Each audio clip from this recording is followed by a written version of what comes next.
hobi kami itu kan memakai parfum ya. Kalau karyawan itu kalau kita tidak memakai parfum biasanya ada kurang percaya diri, atau ibarat kata kita kerja sekarang tidak pakai handphone ya atau smartphone, kita kurang percaya diri.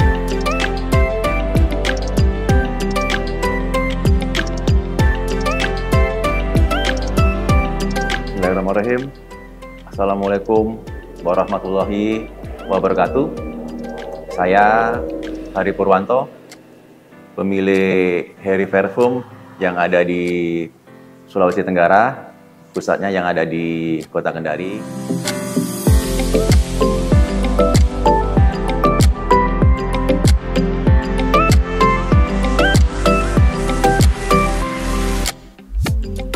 Selamat siang bagi kita semua, bagi penonton Anime TV. Salam sehat dan tetap semangat. Ya, pertama-tama kami mengawali dengan cerita kami ya. Saya dulu berasal dari pegawai ya, atau karyawan. Saya dari Jakarta, merantau di Sumatera. Saya sebagai surveyor dari Lampung, dari Bengkulu, Palembang, dan hampir keliling kota Sumatera ya.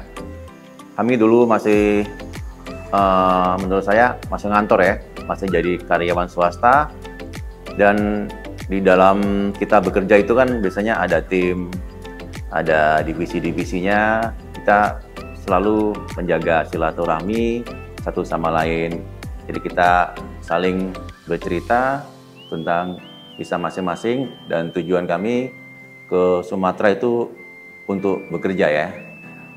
Tahun demi tahun kami itu pulang ke Jakarta. Habis Jakarta, singkatnya saya ke Balikpapan ya. Balikpapan ke dunia finance ya, atau dunia leasing. Di situ kami mulai bekerja tahun 2009. Kami sebagai karyawan. Yang namanya karyawan itu biasanya apa ya? Ada sesuatu yang diulang-ulang ya, repetisi, pergi, kerja, pulang, besok lagi, kerja lagi ya, seperti itu. Jadi sesuatu yang apa ya, tidak membosankan, tapi ya itulah, sebagai karyawan biasanya kita dapat zona nyaman ya.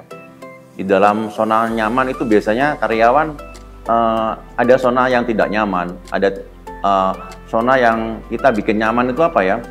Mungkin kita dalam karyawan mungkin kurang kreatif ketika dalam posisi zona nyaman.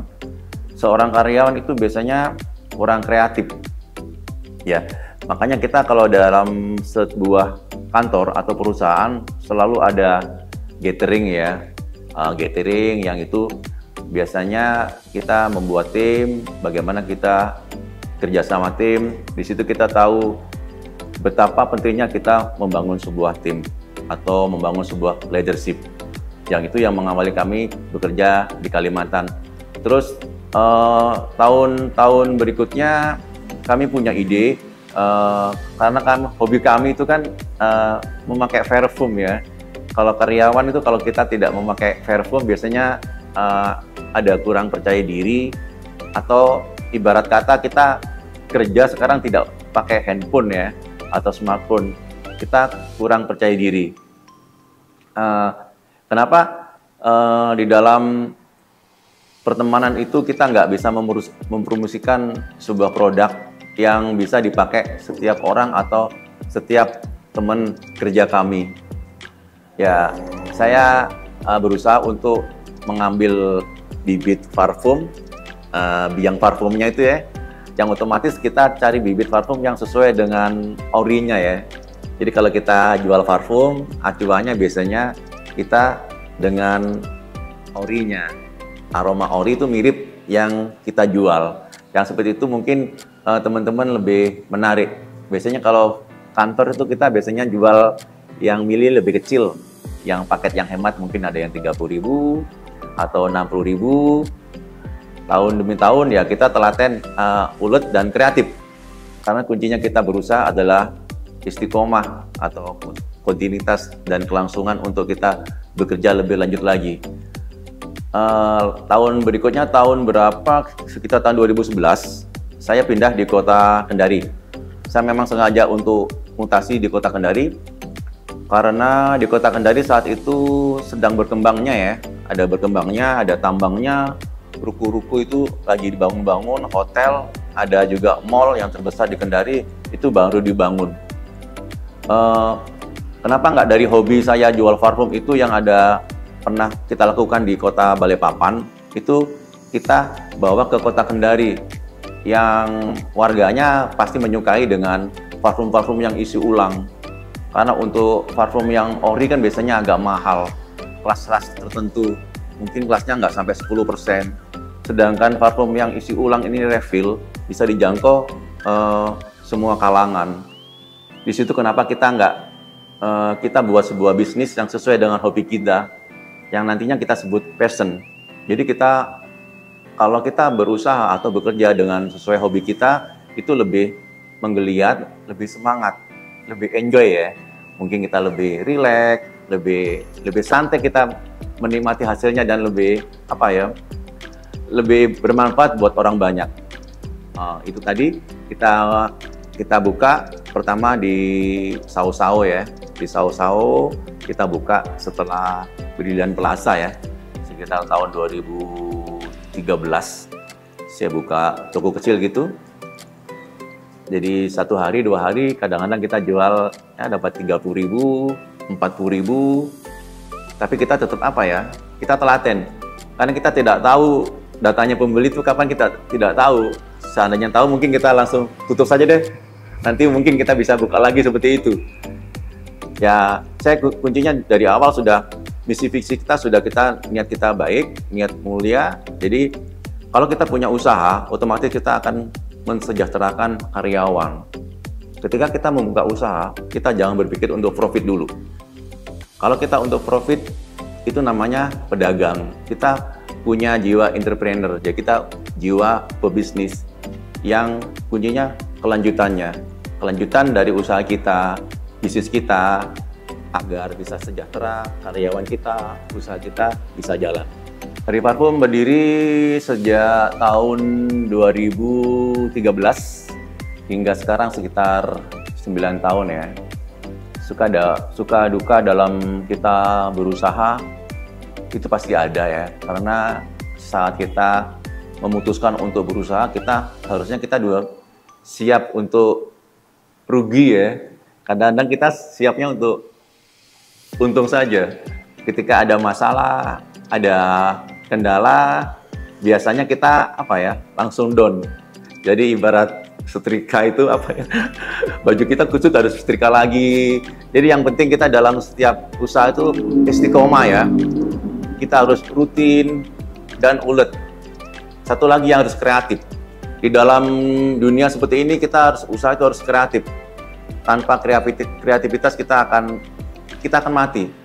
Kita bergerak saja bisa mati, apalagi kita tidak punya kreativitas dalam produk, pelayanan. Yang dijual kita bukan produk saja. Yang dijual mungkin diri kita, bagaimana kita melayani. Penjual parfum mungkin banyak. Kita harus ada pembeda dari tempat lain. Kalau di Kari Parfum, kita jual apa yang kompetitor jual. Tapi ada produk yang mereka tidak punya, kita jual. Yang itu adalah diferensial dalam suatu usaha. Ada pembeda. Kami bukan yang terhebat, tapi kita punya pembeda daripada yang lainnya. Ya, untuk mengawali dulu kami memakai biasanya 10 item saja ya, 10 item atau 10 kaleng ya, yang kecil-kecil ya, sama botol ya. Karena di dalam berusaha kita bercoba untuk melakukan dulu. Jadi kita berusaha dulu, bismillah, dengan niat yang baik, dengan niat yang mulia, kita mulai saja dulu. Kita jangan menunggu uang banyak, karena uang banyak itu biasanya suka menguap, atau ide-ide terlalu banyak itu menguap. Yang penting kita ada actionnya, action, dan kita sambil belajar. Jangan merasa kita paling pandai, paling pinter. Dengan seperti itu kita bisa menerima masukan orang lain atau teman-teman yang lain yang sama-sama kita belajar sama orang China. Kenapa kita jual produk yang sama, tetapi dia masih akur? dia masih saling berpelukan, misalkan ya saling bergandengan tangan, misalkan barangnya habis bisa di-call-in temannya yang lainnya atau family yang lainnya, dan kita tidak saling apa ya, tidak ada konflik di situ, saling bergandengan tangan karena kita ya menjalin silaturahmi sesama kompetitor. Iya, untuk aroma-aroma parfum itu kan banyak ya, banyak, ada ribuan. Cuma yang kami jual mungkin sekitar 900-an yang kita pilih parfum-parfum yang paling banyak digemari. Parfum-parfum yang banyak digemari itu biasanya merek-merek nama-nama artis ya, Taylor Swift, terus namanya Adele, Rihanna, terus Shakira. Itu nama-nama yang paling digemari untuk di kota Kendari dan sekitarnya. Untuk di outlet Kendari biasanya ada sekitar 900-an atau 1000-an merek ya yang ada di Hairy Parfum sendiri. Untuk Hairy Parfum sendiri sudah ada di Wakatobi ya. Wakatobi, alhamdulillah Wakatobi ada. Terus ini bulan ini kita membuka di Jalan Martandu ya, di Jalan Martandu. Ini semua berkat pelanggan kita semua, berkat pelanggan setia Hairy Parfum Kendari yang begitu antusias, apa ya, tanpa mereka semua kita bukan siapa-siapa gitu. Bagaimana kalau kita jual produk tapi nggak ada pembelinya? Jadi kita main sendiri. Jadi apa ya, sama-sama doa kita bersama ya, semoga kita makin sejahtera. Jadi kita saling apa ya, memberikan peluang pekerjaan buat orang lain dan warga Kendari dan sekitarnya. Baik, untuk kita dalam berusaha itu biasanya supaya ada strategi ya atau trik-trik khusus. Kami tidak punya rahasia ya, kita jual sama-sama terbuka. Kita zaman sekarang sudah nggak ada rahasia kita jualan ya. Kalau usaha bisa dicopas ya. Untuk Hairy Parfum satu, itu kalau kita jual bibit atau biangnya harus mirip yang ori.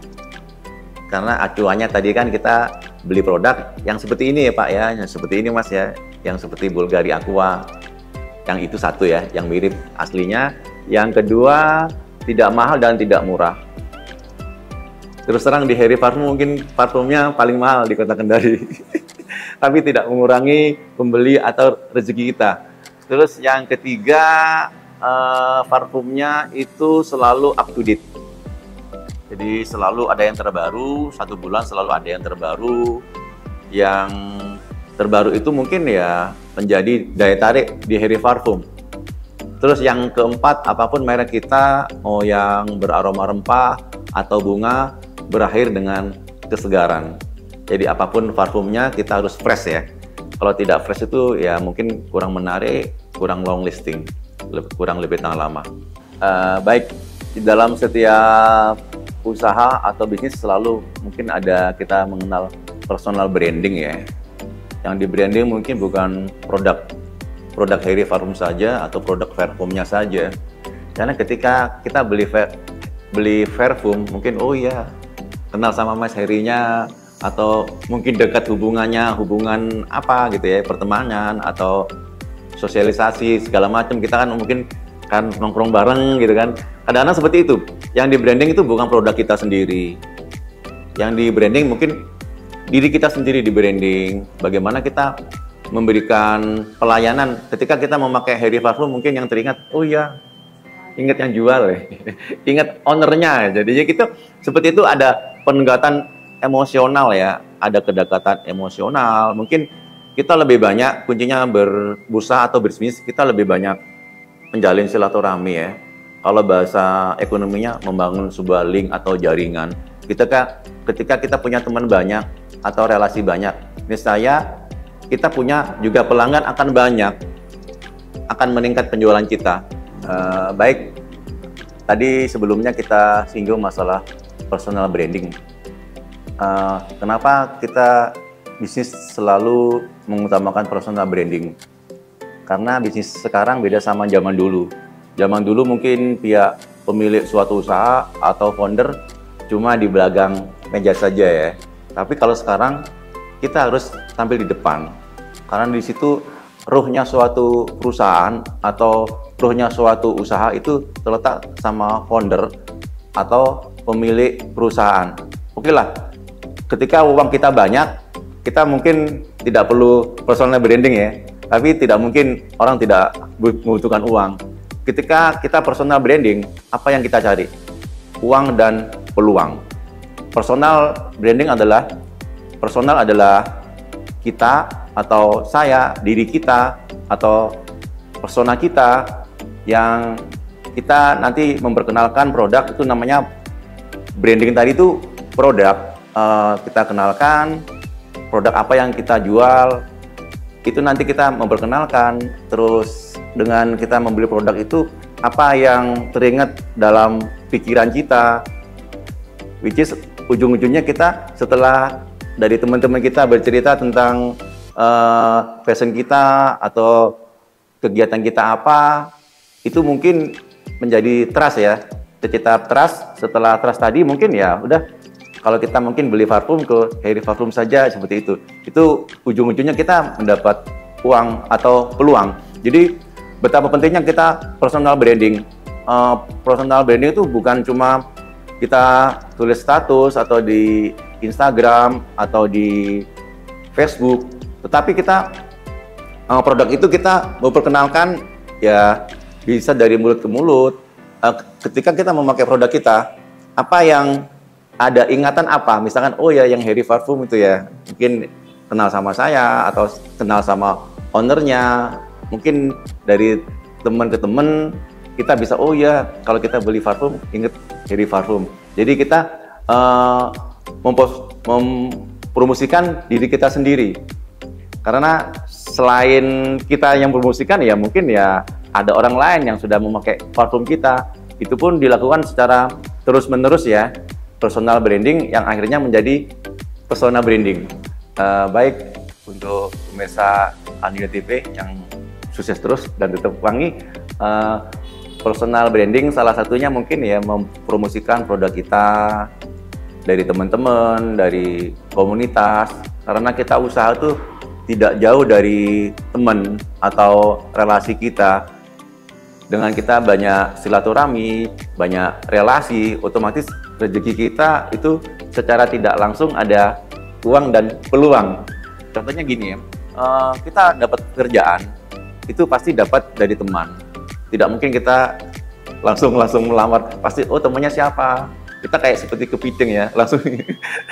Tapi jangan seperti kepiting, yang satunya mau sukses ditarik lagi yang gitu. Jadi misalkan saya membuat personal branding ini ya, kami mungkin ada komunitas. Cuma tujuannya bukan untuk personal branding, cuma ya kita silaturahmi. Dengan silaturahmi kan bisa mendatangkan rezeki secara tidak langsung. Kita kadang-kadang saya bawa produk yang terbaru atau sampel ini saya kasih free. Saya setiap kemana-mana mungkin ngopi ya, karena rumah kedua saya itu di Warkop. Jadi kalau ketemu saya biasanya di Warkop atau di Harry Parfum sini, saya selalu bawa produk yang terbaru. Produk terbaru itu sampel ya. Sampel itu kami kasih free ya. Jadi mungkin dengan free tadi kita mungkin oh ya nanti seperti ini loh acuan saya atau menjadi rekomendasi parfum saya di Harry Parfum itu seperti ini. Aromanya yang mirip ori, yang long lasting dan akhirnya fresh. Jadi seperti itu. Kalau kita personal branding ya kita semua membutuhkan uang. Uang saya tidak cukup, kita justru butuh peluang. Ketika uangnya sudah masuk, ya otomatis peluang-peluang kita selalu ada. Pokoknya kita selalu silaturahmi dan terus-menerus. Ya, ketika berpikir kita bisnis ya, pasti tujuannya profit ya. Kan tidak mungkin kita namanya bisnis tujuannya lain ya. Kalau lain berarti nirlaba ya. Nah, ketika kita bicara bisnis pasti profit.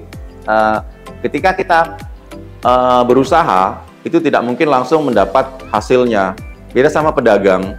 Pedagang beli 1000 dijual 1.500, besoknya untung jadi 500. Tapi ketika kita memulai sebuah usaha itu jalannya panjang. Prosesnya agak panjang, mungkin setahun 2 tahun kita belum break even point atau kembali modal, mungkin tahun ketiga keempat kita bisa melebarkan usaha kita atau bisnis kita. Jadi kita namanya bisnis itu namanya proses ya, dan kita tetap setia sama prosesnya. Tujuan Harry Parfum dulu kami buat adalah untuk mensejahterakan karyawan. Jadi kalau karyawan sejahtera otomatis pemiliknya juga sejahtera. Baik. Saya sendiri owner Harry Parfum selain suka meracik parfum karena sebagai passion dan mendapatkan duit di situ fulus, saya juga suka meracik kopi ya. Jadi kita karena racikan kopi dan racikan parfum tuh harus perlu racikan yang cerdas ya. Karena bukan sen ya, bukan ilmu. Misalkan racikannya harus begini menjadi seperti ini. Sama kita belajar resep ya. Sekarang resep-resep kan dijual di toko-toko banyak, di toko buku banyak. Tapi ketika tangannya orang itu beda, hasilnya akan beda. Sama juga parfum atau kopi sejenisnya. Ketika meracik itu pasti perlu sentuhan-sentuhan ya. Sentuhan-sentuhan yang apa ya? Yang luar biasa. Sama juga parfum. Parfum itu ketika kita racikannya pas, itu akan menghasilkan suatu aroma yang diinginkan sama penggemar kita atau penikmat Harry Parfum sendiri. Sama kopi. Kopi juga seperti itu. Kita perlu racikan-racikan cerdas, bisa menghasilkan suatu kopi yang nikmat. Terus dengan hobi saya ngopi ini ya, saya ada komunitas kopi di Sulawesi Tenggara, yang komunitas ini ya berbagai kalangan ya. Kita di kopi kita egaliter, bisa ketemu siapa saja. Jadi kalau saya ngopi biasanya sendiri. Tapi di warkop biasanya temannya banyak. Dan satu ya, saya ngopinya berpindah-pindah. Kenapa? Di situ kalau berpindah-pindah teman kita banyak. Ketika kita ngopinya satu tempat, temannya tidak bertambah. Ketika teman kita nggak bertambah, relasi kita nggak akan bertambah. Which is ketika teman kita bertambah, otomatis rezeki kita, mungkin kita membranding juga sesuatu, persona branding kita akan kena. Jadi persona branding nanti menjadi persona branding. Baik, kami mengawali cerita tadi ya dengan kami sebagai karyawan. Dari karyawan untuk kita memutuskan untuk resign menjadi seorang pebisnis itu kan masih perlu tanda tanya ya. Jadi kita biasanya sudah kelihatan daratan, misalnya kita sudah dapat gajian, dapat tunjangan segala macam-macam. Ini kan langsung memutuskan untuk apa ya, resign atau untuk melakukan bisnis. Yang seperti ini tidak boleh dilakukan untuk para karyawan. Ketika usaha kita belum settle atau belum terlalu kuat, jangan sekali-kali kita langsung resign. Karena mungkin kita punya cicilan dan lain-lain. Karena cicilan itu istiqomah ya ceritanya. Sedangkan kita penghasilan kita ketika kita resign dari perusahaan kita kan belum jelas. Usahakan kita memulai saat kita bekerja menjadi karyawan, kita nyambi menjadi berusaha, tapi tidak mengesampingkan kita punya pekerjaan. Tapi ketika usaha kita sudah kelihatan, misalkan penghasilannya bisa 3 kali lipat dari gaji kita nggak apa-apa, kita bisa resign karena semuanya sudah kelihatan apa karena kita biasanya punya kewajiban yang rutin ya. Kewajiban yang rutin itu tidak mengenal kita mau lagi jatuh, lagi nggak ada pembeli, itu yang harus kita jaga. Jadi untuk para karyawan yang masih zona nyaman ya, mungkin nantinya bisa diusahakan sambil jalan saja, sambil jalan tidak mengganggu menjadi karyawan. Tapi ketika kita punya usaha atau bisnis sudah mulai kelihatan lautnya atau kelihatan penghasilannya, kita nggak apa-apa, kita resign. Karena ketika kita jadi karyawan, menjadi zona nyaman, nanti zona itu menjadi zona tidak nyaman. Kita kurang kreativitas. Ketika kita sudah nyaman dengan gaji segala macam, bonus, biasanya kita udah gini aja deh. Kita nggak punya kreativitas. Beda kalau kita usaha ya, kan kepepet ya. Kita harus kerja keras, harus ulet, dan harus kreatif. Ya, kalau setiap usaha, setiap bisnis selalu kita sudah siap. Setiap kita mengambil keputusan selalu siap dengan hambatan atau proses untuk sesuatu yang lebih baik lagi. Biasanya selalu ada hambatan. Hambatan mungkin dari biasanya orang terdekat kita atau teman kita, mungkin dari mitra kita tiba-tiba ambil barang tidak bayar, itu kan sebenarnya sebagai hambatan. Yang seperti itu kita harus siap. Kadang-kadang kita mengambil keputusan untuk bisnis itu tidak siap dengan rugi. Jadi ketika rugi, misalkan 3 bulan sepi pembeli, pasti kita down. Tapi ketika kita sudah niat, sudah memang untuk berusaha, pasti dengan segala macam tadi kita bagaimana untuk kita bangkit lagi, bagaimana kita untuk mencoba lagi bergerak, mengambil hikmah dari setiap kegagalan tadi. Jadi kalau kita bisnis, jangan belajar sama orang yang sukses ya. Belajar sama orang gagal dulu. Kalau orang sukses sudah kelihatan kan. Belajar sama orang gagal saja. Kalau orang gagal, kenapa Pak bisa gagal? Kita harus tuliti dia. Kita harus mencari intinya. Kenapa Bapak bisa gagal? Kenapa usahanya tidak lancar padahal di awal-awal mungkin lagi berkembang? Ada satu, saya punya pesan, jangan sampai usaha kita yang kita bangun, kita dirikan sebagai generasi yang pertama, generasi yang kedua membangun, membesarkan, jangan sampai generasi yang ketiga menghabiskan. Itu yang kita jaga. Iya, buat para milenial ini yang lagi mau berusaha, karena zaman sekarang tuh paling mudah berusaha ya, karena banyak dibantu dengan teknologi. Pesan-pesan kami buat para pengusaha muda yang mau mengawali berusaha, tetap kita mengambil keputusan sesuai dengan passion kita atau sesuai hobi kita. Mungkin kita hobinya jadi barista atau kita suka dengan media sosial, ambil saja. Awali dulu, habis itu kami belajar, kreatif, ulet, dan istiqomah. Itu saja.